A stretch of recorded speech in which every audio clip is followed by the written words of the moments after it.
अरे खोप्यामध्ये खोपा जसा सुगरणीचा खोपा आणि तोच खोपा बघत आम्ही पोहोचलो थायलंडमधील एका ढाब्यावर म्हटण्यापेक्षा त्यांचं म्हणणं असं होतं की इथे येण्यासाठी तुम्हाला एक दिवस ॲडव्हान्स बुकिंग करावं लागतं आणि ॲडव्हान्स बुकिंग करून त्यांनी काय ऑर्डर केलं होतं तर त्यांनी ऑर्डर केली होती बेडकांची ऑर्डर केली होती आणि वेगवेगळे सी फूड्स होते। ते सी फूड्स पाहून आणि तिथला वास पाहून आम्हाला जेवण काही गेलं नाही आणि मग म्हणून आम्ही शोधत होतो एक असं डीमार्ट सारखं 7-Eleven म्हणून एक शॉप असं थायलंडमध्ये की जे ठिकठिकाणी तुम्हाला तिथे मिळत असतं आणि तिथे गेल्यानंतर म्हटलं आपल्याला काहीतरी आपल्या इंडियन सारखं जसं की ब्रेड असो चॉकलेट असो बिस्किट असो किंवा इतर मॅगी सारखे काही वस्तू जरी मिळाल्या आम्हाला तरी आम्ही तिथे त्या काहीतरी घेऊन आम्ही जाऊ शकतो आणि फायनली आम्हाला तसलं एक शॉप मिळालं 7-Eleven। तुम्ही बघू शकता 7-Eleven तुम्ही थायलंडमध्ये गेल्यानंतर तुम्हाला तुमच्या पसंतीच्या वस्तू तिथे तुम्ही परचेस करू शकता।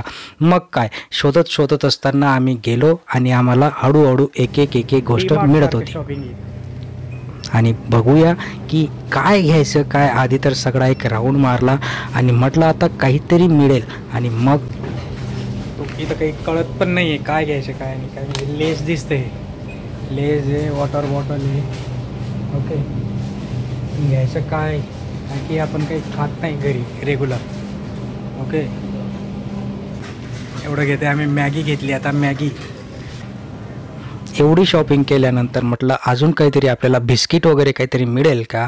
मग बिस्किट तर मिळाले पण फ्लेवर कुठले होते काही कळत नव्हतं। शेवटी एक टाकत आम्ही निघालो आमच्या बँकॉकच्या दिशेने। बँकॉकमध्ये आम्हाला पोचायचं होतं हॉटेलमध्ये पोचत असताना रस्त्यावरचा हा सुंदर नजारा पाहून मनमोहक दृश्य आणि आजी आजोबासुद्धा आता आपल्याला दिसायला मिळतात ते पण जीन्स आणि टॉपमध्ये। मग हळूहळू आम्ही गेटवर पोचलो। गेटवर पोचल्यानंतर गंमत अशी झाली की एकाच हॉटेलच्या 2 फ्रँचायझी होत्या आणि त्यांनी आम्हाला दुसऱ्याच हॉटेलवर ड्रॉप केलं। मग परत आम्ही दुसऱ्या जे काही आमचं हॉटेल बुक केलं होतं तिकडं रवाना झालो आणि फायनली आम्हाला आमचं हॉटेल मिळालं। बट तत्पूर्वी मध्ये जे काही गोष्टी लागल्या त्या खूप पॉश सिटी आहे म्हणजे बँकॉक म्हटलं म्हणजे खूप काही पॉश सिटी आणि तुम्हाला एक से बढ़कर एक बिल्डिंग वेगवेगळ्या प्रकारच्या बिल्डिंग वेगवेगळ्या प्रकारचे घर आणि फायनली आमचा सदर्न रोड आला। शेवटी बघा कसल्या प्रकारचं तिथे नियोजन आहे ट्रॅफिक दिसणार नाही काय नाही।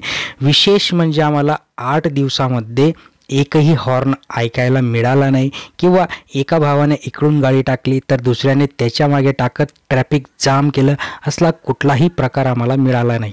फायनली आमचं हॉटेल आम्हाला मिळालं। ड्रायव्हरने आम्हाला व्यवस्थितरित्या तिथे ड्रॉप केलं आणि ड्रायव्हरला म्हटलं भावा तुझं खूप धन्यवाद कारण की तू जर आम्हाला पहिल्या हॉटेलमध्ये ड्रॉप करून निघाला असता तर आम्हाला दुसऱ्या हॉटेलपर्यंत जायला अजून वेळ लागला असता।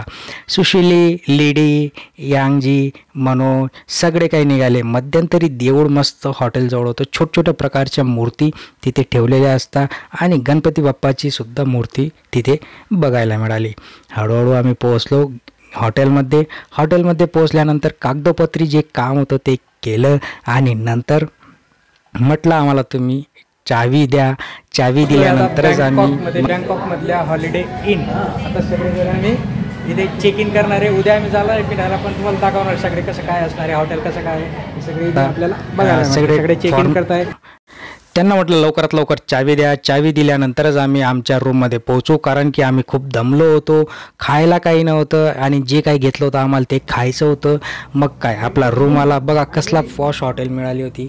हॉटेलमध्ये आम्ही पोहोचल्यानंतर आत गेल्यानंतर प्रत्येकजण आपापल्या रूममध्ये जात असताना आनंद गगनात मावत नव्हता। म्हटलं बाय बाय मी चाललो माझ्या घरात।